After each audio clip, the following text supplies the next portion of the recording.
ساڵی 2015 کەوتە ئیش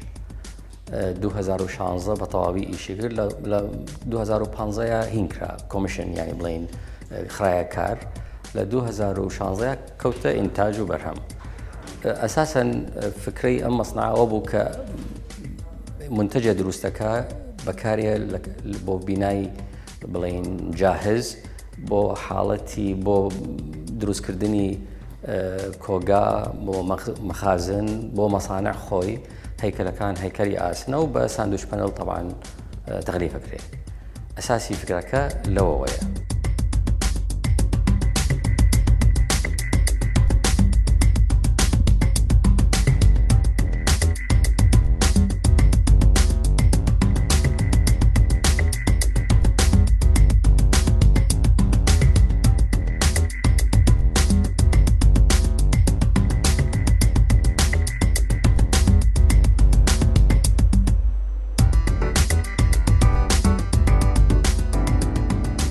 ئێرە کارگەی دروستکردنی ساندویج پەناڵە لەم کارگەیە ساندویج پەناڵ بەرهەم دێت بە چەند جۆرێک و چەند شێوازێکی جیاواز و بۆ بەکارهێنانی جیاواز بەکاردێنرێت. ئەم کارگەیە لە ساڵی 2014 دامەزراوە بە کواڵیتیەکی بەرز ساندویج بەرهەم دێنێت.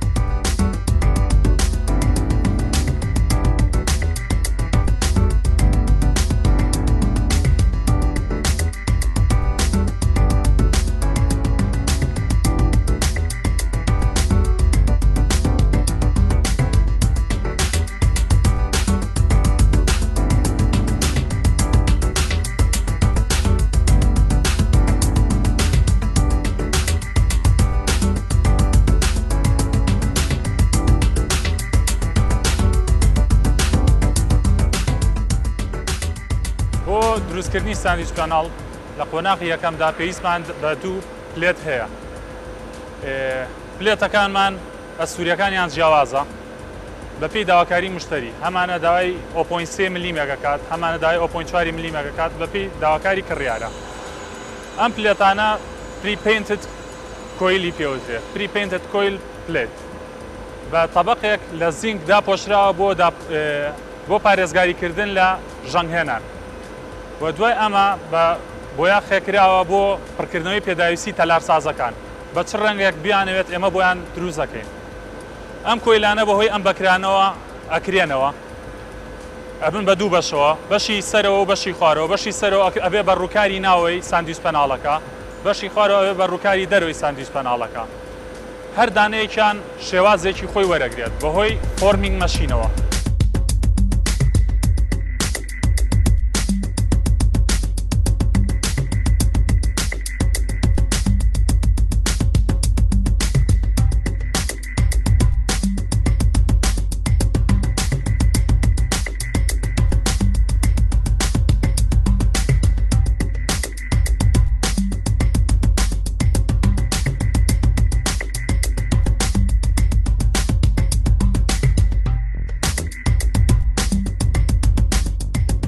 قۆناغی دووەم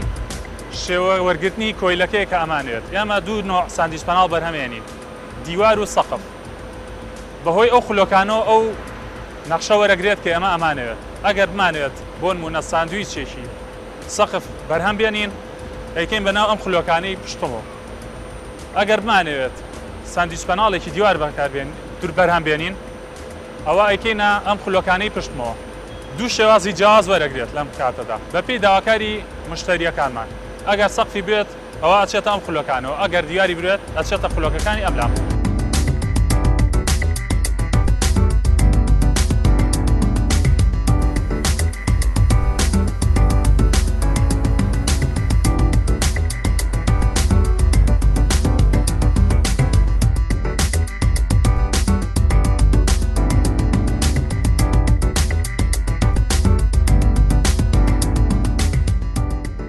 لە دوای ئەوەی کۆیلەکانمان نەخشێکی وەرگرت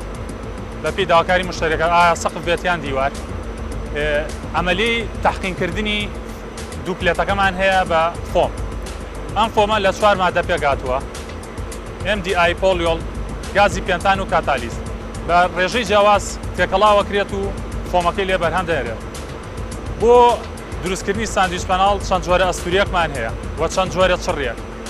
ئەسووریەکانی ئەوەی ئێمە بەرهەمێنین 5 سانتیمی 7 سانتیمونی و لەگەڵ 10 سانتیمی وە چڕیەکانمان جیاوازە ئەکەوێتە سەر داواکاری مشتریەکە ئایا چڕی 38 کیلۆگرامی بێت لە مەترێکە مەتر سێجاکە یاخود زیاتری بێت ئێمە بۆی بەرهەمێنین دوو جۆری سەرەکی فۆممان هەیە دژەگڕ گرتنمان هەیە و فۆمی ئەحتیادیمان هەیە کە گڕەگرێت دوایەوەی کە هەردوو پلێتەکەمان بەم مادەیە تەحقین کرد فۆمێک وەکو هەویرێک هەڵدێت هەردوو پلێتەکە ئەگرێت و لەم لاولەولاوە بەهۆی سایت بلۆکەوە حەسڕەکرێت دوای هەڵهاتنی فۆمە ساندویج پەناڵەکە ئەچێتە ناو دەبڵ بێڵتەوە ئەم دەبڵ بێڵتە ئیشی ئەوەیە ساندویج پەناڵەکەمان بۆ پرێس بکات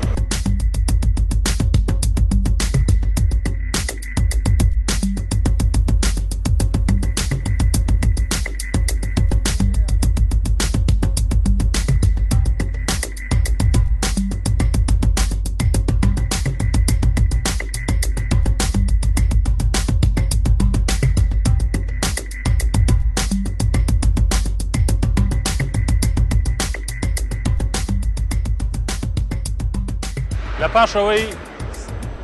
هەردوو پلێتەکەمان پڕکردەوە بە فۆمێک ئێستا ساندویج پەناڵێکی حازرمان هەیە ئێمە طبعاً ئەم مەعمەلەمان کۆنتینیوس لاینی پێوترێت وەستانی تیانە ئەم شارەی پشتم فول ئۆتۆماتیکە هیچ بەشداریەکی مرۆڤی تیادا نییە تەنها ئەوە نەبێت کە داتاکانیان بۆ داغڵەکەین بۆ نمونە مشتریەک 50 قطعی دەمەتری ئەوێت ئێمە هەر ئەو نەمان لە سەرەکە بۆی داغڵ بکەین 50 قطعی دەمەتری هیچ بەشداریەکی ئێمەی تێدا نییە خۆی بە شێوەیەکی ئۆتۆماتیکی پارچە لە دوای پارچە ئەبڕێت و سورعەتی ئینتاجەکەمان احتیما دەکاتە سەر ئەستوری ساندویج پەناڵەکان بۆ نمونە ئێستا ئێمە لە دەقەیەکا دەمەتر ئینتاژەکەین ئەستوری ساندویچەکەمان 5 سانتیمە ئەگەر ئەستوریەکەمان زیاتر بێت ئەوە خێرایی ئینتاژمان دابەزێت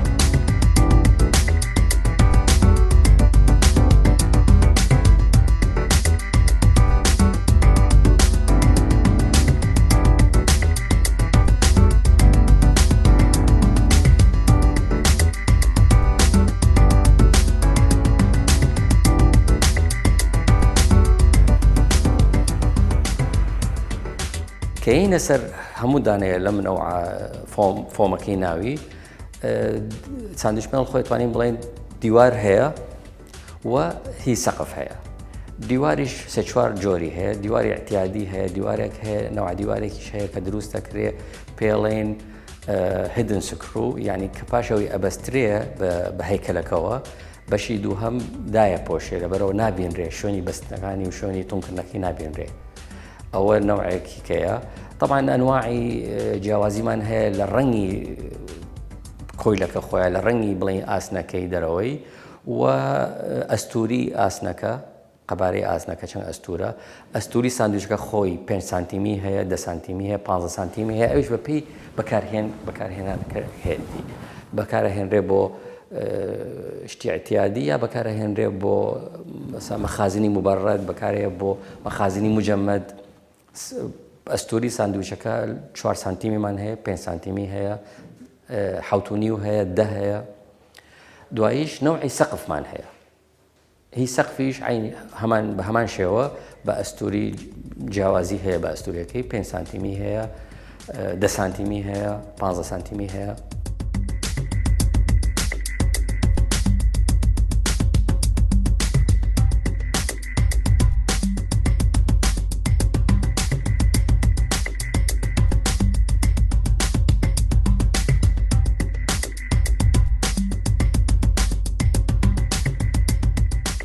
ساندویچ پەناڵ یەکێکە لەو بەرهەمانەی کە ئەمڕۆ بە شێوەیەکی زۆر بەرفراوان لە پرۆسەی بیناسازیە بەکاردێت وەکو لە ناوەکەیە دیارە ساندویچ لە 3 چین پێک هاتووە 2 چین پلێت و چینێکیش فومی دێنسیتینزم ئەمە وا دەکا کە دوو خاڵی جیاکەرەوە بەم بەرهەمادا کە ئەوای کردووە ئەم خاڵانە زۆر داواکاری لەسەر بێ و بەکار بێ ئەویشەوەیە کە بەهێزە و بۆ ئەو شوێنە جێگانی ئەو شوێنانی کە بەکاریە کێشەی سترەکچەری بۆ دروست ناکە و لە هەمان کاتە وەزنی کەمە کێشی کەمە ئەمە وای کردووە کە زۆر بە شێوەیەکی بەرفراوان بەکار بێت ساندویج پەنال ئێمە لێرە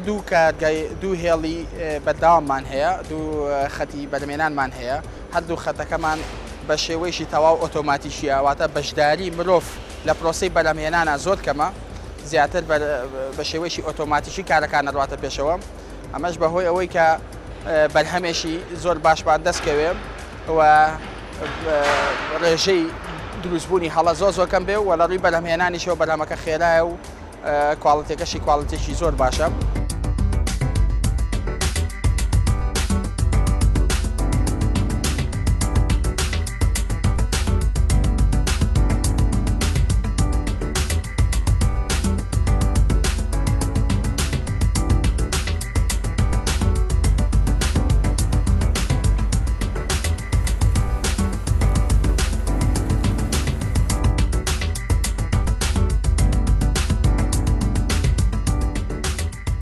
ساندویج بە چەند پرۆفایلێک دروست دەکرێت. پرۆفایل هەمانە بۆ دیوار بەکاریە، هەمانە بۆ سەقف بەکاریە. بۆ جیاوازی ئەم پرۆفایلانە بۆ ئەوە دەگەڕێتەوە، بۆ شوێنی بەکارهێنان دەگرێتەوە. ئەو پرۆفایلانەی کە بۆ سەقف بەکاردێ ئەگە سەیریکەی کۆمەڵێک کەناڵی تیا دروست کراوە، ئەم کەناڵانە هەم ئاڕاستی ئاوی بارانە و بەفر و ئەو شتانە دەکەن کە لەسەری دەبارێ و هەروەها هێزێکیش دەبەخشێتە سەقفەکە، چونکە ئەو هێزانەی کە لەسەر سەقف دروست دەبن وا دەکەن کە ئەم پەناڵە بقوپێ یا خوار بێتەوە، بۆ ئەوەی کە ئێمە هێزێکی بەلەنگاری دروستکەین. بۆیە پرۆفایلی سەقف پرۆفایلێکی ئەسووترە و کۆمەڵی ڕیبی هەیە و کۆمەڵی قەناتی ئاوی تیا دروست دەبێ وەکو کە خۆتان دوجار لە بەرهەمەکە بینن. پرۆفایلی دیوار بەو جۆرە نییە، چکە دیوار پێویستی بەوە نییە کە کەناڵی ئاو جۆرانی تیاابێ، لەبەرەوە پرۆفایلی دیوار پرۆفایلێکی تا ڕادەیەک سادەترە.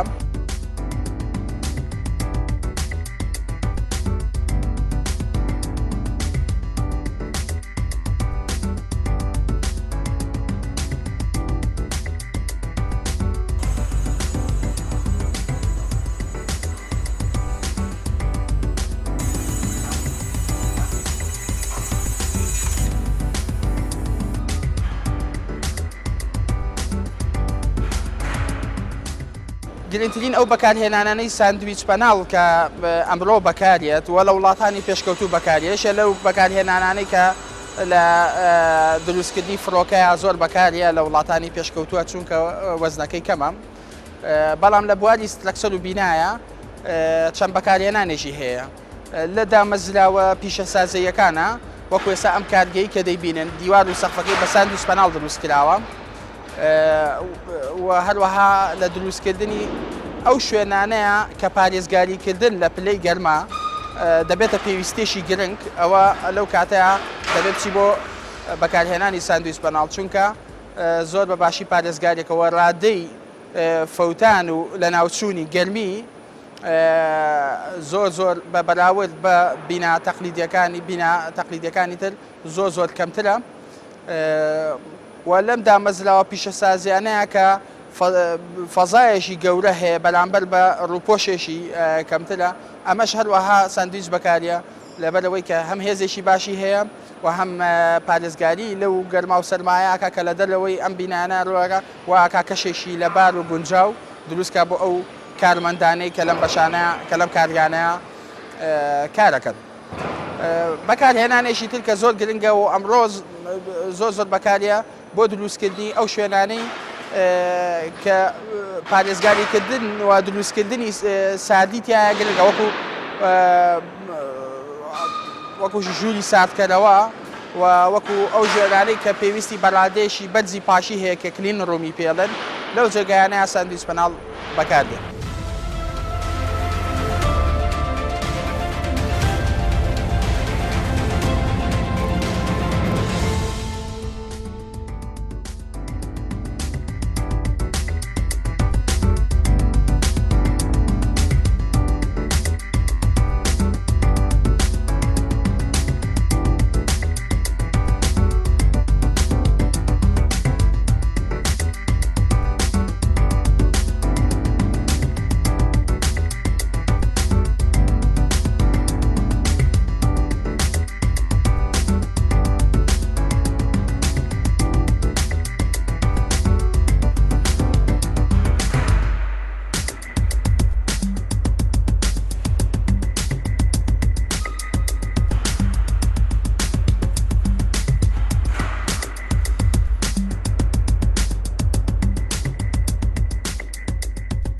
بازاری ئێمە هەموو عێراقە بڵێن تاقەی ئینتاجیمان وا کراوە کە بتوانین بۆ هەموو عێراق منتەجەکانمان بنێرین و خۆشی وایە فعلەن ئێستا لە ئەوەڵە کە دەستمان کرد بە ئینتاج زۆری بازارمان کوردستان خۆی بوو لەبەرەوەی کە لێرە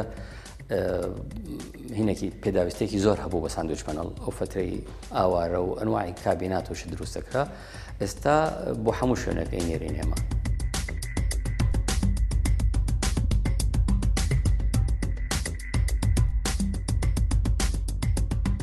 لە عێراقا ئەو باعملانەی کە ساندویج دروستەکەن تەمان عەدەدیان زیای کردووە پێش فترەیەک هاوردەی دەرەوە هەبوو لە تورکیاوە و لە ئێرانەوە ئێستا کەم بۆتەوە بەس هێشتا هەر مەقدارێک هینەکرێت بۆ ناو عێراق بڵێن ئێستێرا دەکرێت ساندویج پەنال یەک هینی هەیە کێشەی هەیە کولفەی نەقلی زۆرە خۆی شتێکی سووکە بەڵام بە حەجم گەورەیە لەبەرەوە ئەو کەمیاتەی کە نەقڵەکرێت کولفەی نەقڵ زۆرە شێتە سەری لەبەرەوە کە دەست ینی بڵێن ئینتاجی مەحەلی هەبێت تاجری تر لە دەرەوە نایهێنێ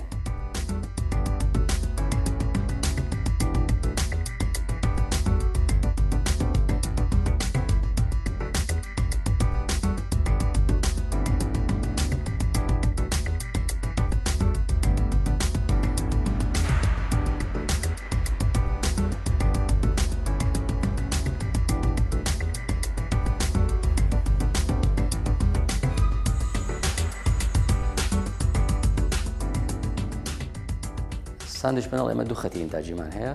خەتێکیان 3000 متر لە ڕۆژێکە ئینتاجەکە لە بڵێن یەک شەفتە خەتەکەی کەیان 5000 متر ئینتاجەکە لە شەفتێکە لەبەرەوە ئێمە تقریبا ئەتوانم بڵێم لە مانگێکە بە یەک شەفت هەردوو خەتەکە ئەتوانین نزیکی 200,000 تا 240,000 متر دروستکەین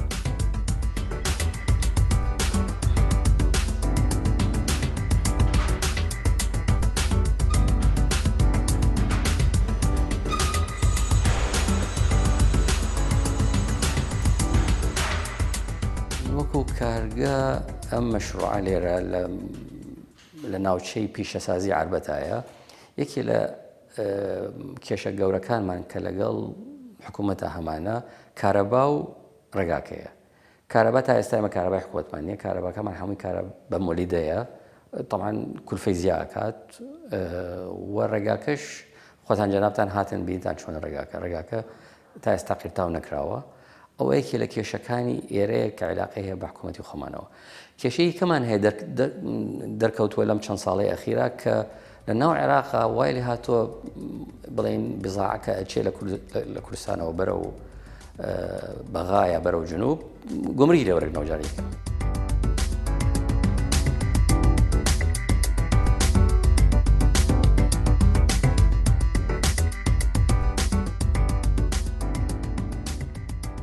ئێمە کۆڵەتی و تەکنۆلۆژیای دروستکردنی ساندویچەکەمان تەکنۆلۆژیایەکی زۆر پێشکەوتووە لە کۆرەیە باشوورەوە خەتەکەمان هێناوە و تەکنۆلۆژیاکەی پێشکەوتووە ئەو مەوادەی کە بەکاریشی ئەهێنین ئێمە بۆ بەرهەمهێنان مەوادێکە کۆڵەتەکەی بەرزە کەواتە وەکو بڵێم تەکنۆلۆژیای دروستکردن وەکو مەوادی ئەوەلی کێشەی نییە ئەمێنێتەوە سەر ئینتاج و مراقەبەکە ئەویش کێشەمان نیەتایە ئەم مەسەلەی بڵێن منتەجی مەحەلیە لەگەڵ ئەجنەبیە ئەمە نەوعێکە لە سەقافە لای خەڵک بەس تەسەوڕەکەم ئێستا وردە نەماوە چونکە ئێمە منتەجەکەمان لە حەقەتا وەکو کۆڵەتی زۆر پەسەنگە لای خەڵک کێشەمان نەبوو لەوەیە تا ئێستا کۆڵەتی کۆنترۆڵیشمان هەیە لە ناو مەسنەعە کۆڵەتی کۆنترۆڵ ئیشەکەی ئەوەیە کە نەهێڵە شتێکی خارجی مواصفات دەرچێت لە مەسنەعە و بگاتە دەست تاجرەکان یا بگاتە دەست هاوڵاتی لەبەرەوە تەسەوڕەکەم ئەو نەوعە بیر و باوەڕەش وردە نامێنێ هەر ئێمە مەسنەعەکانی کەش هەوڵەیەن کە ئینتاجی مەحەلی وەکو ئەجنەبی لێبێت وەکو هاورد دەبێت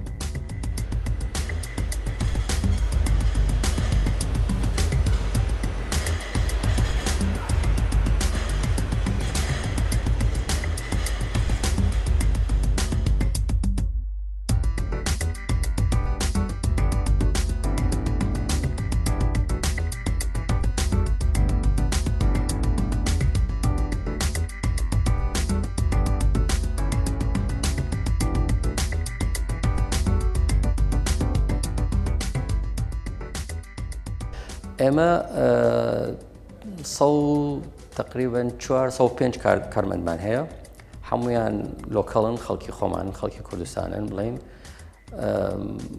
دوو شەفت ئیشەکەین لە زۆری شوێنەکان دوو شەفت وەکو دەوامی ئەتیادیە دوو شفتمان هەیە تا ساعات تقریبا 8 شەو ئینتاژمان هەیە بەس تەبان ئەوەش کێشەیە کارەباکەمان هی مۆلیداتی خۆمانە لەبەرەوە ئەویش هەر وەکو کولفەیەکی زیایە ئەگەر مقارنەیەکی بە مەسنعێکی کەەوە کارەبای حکوومەتی هەبێت و ڕێگاوبانی باشتر بێت ئێمە نەختەیە قووەتی تەنافوسیمان زعیفە بێ لەم حاڵەتەیە